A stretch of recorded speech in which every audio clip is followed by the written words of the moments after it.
अजित पवार यांच्या उपस्थितीमध्ये आज संध्याकाळी त्यांच्या गटाच्या आमदारांची बैठकीमध्ये जागा वाटपावर होणार चर्चा।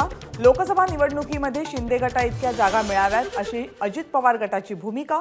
सध्या अजित पवार गटाचे 4 तर शिंदे गटाचे 13 खासदार। जानेवारी महिन्यात जागा वाटपासंदर्भात अमित शहांसोबत चर्चा। अजित पवारांच्या राष्ट्रवादीचे कार्याध्यक्ष प्रफुल्ल पटेल यांची एबीपी माझाला माहिती। उमेदवारीबाबत तीनही पक्ष एकत्र बसून निर्णय घेणार, पण शिंदे गटाचे जितके आमदार आले तितकेच राष्ट्रवादीचेही आमदार आहेत, त्यामुळे आम्हाला त्यांच्याप्रमाणेच न्याय मिळाला पाहिजे। छगन भुजबळांची जागा वाटपावर प्रतिक्रिया। लोकसभा निवडणूक लढवण्याची माझी तयारी। उद्धव ठाकरेंनी आदेश दिले तर लोकसभा लढवेन। अंबादास दानवेंचं पत्रकार परिषदेत वक्तव्य। आगामी लोकसभा निवडणुकीमध्ये भाजपला 350 ते 450 जागा मिळतील। अभिनेता नाना पाटेकर यांचं हिंदी वृत्तवाहिनीशी बोलताना भाकीत। भाजपला पर्याय नाही, मोदीच तिसऱ्यांदा पंतप्रधान होतील असंही वक्तव्य। लोकसभेसाठी मी इच्छुक नाही हे आधीच सांगितलं, पक्षालाही कळवलंय। कुडाळ मालवणमध्ये मी काम करतोय, मला जनतेची साथ मिळतेय, माजी खासदार निलेश राणेंचं वक्तव्य। राज्यामध्ये काँग्रेसपेक्षा एमआयएम हा मोठा पक्ष, आता तरी आमच्यासोबत आघाडीचा विचार करा। इम्तियाज जलील यांचा काँग्रेस आणि राष्ट्रवादीला पुन्हा एकदा आघाडीचा प्रस्ताव। इम्तियाज जलील यांना इंडिया आघाडीमध्ये यायचं असेल तर त्यांनी पक्ष बदलावा, काँग्रेस आणि राष्ट्रवादीमध्ये यावं। आमचा एमआयएमला संपूर्ण विरोध। अंबादास दानवे यांचा इम्तियाज जलील यांना सल्ला। इम्तियाज जलील यांच्या प्रस्तावावर इंडिया आघाडीत चर्चा होईल। इम्तियाज जलील यांच्या प्रस्तावावर सुप्रिया सुळे यांची प्रतिक्रिया। बाबरीचा घुमट कोसळतात जे पळून गेले हे आमचं काम नाही असं म्हणाले ते आता छाताडाची भाषा करतात। आम्हाला रामभक्ती आणि हिंदुत्व शिकवू नका, खासदार संजय राऊत यांची नाव न घेता फडणवीसांवर टीका। मनोज जरांगेंच्या मुंबई दौऱ्याचा एक्सक्लुझिव्ह प्लॅन एबीपी माझावर।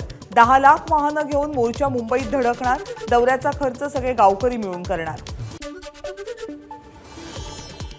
मुंबईला जाण्याचा रूट उद्यापर्यंत फायनल होईल, मनोज जरांगे यांची माहिती।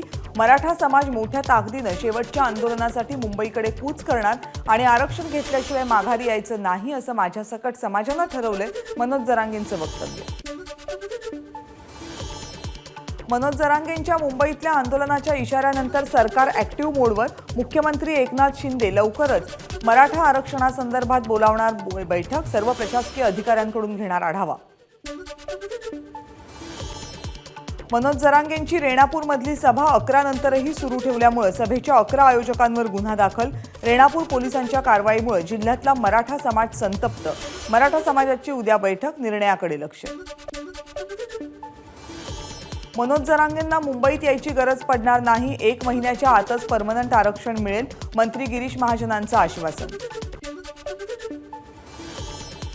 भुजबळांनी मला संस्कृती शिकवू नये, तुमचं तुम्ही बघा, आमचं आम्ही बघतो। मनोज जरांगेंची छगन भुजबळांवर टीका।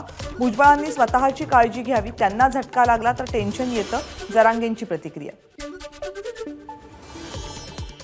मी एकटा नाही, माझ्यासोबत असंख्य मागासवर्गीय लोक, अनेक आमदारही माझ्यासोबत, पण सध्या ते बोलत नाहीत, योग्य वेळ येईल तेव्हा ते बोलतील। आरक्षणाच्या मुद्द्यावर एकटे पडलात का या प्रश्नावर छगन भुजबळांचं उत्तर।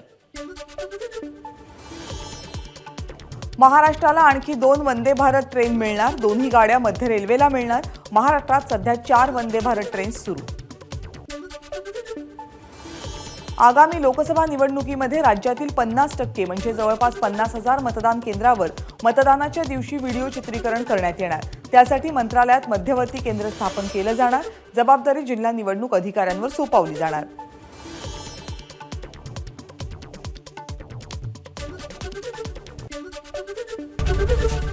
एबीपी माझा, उघडा डोळे बघा नीट।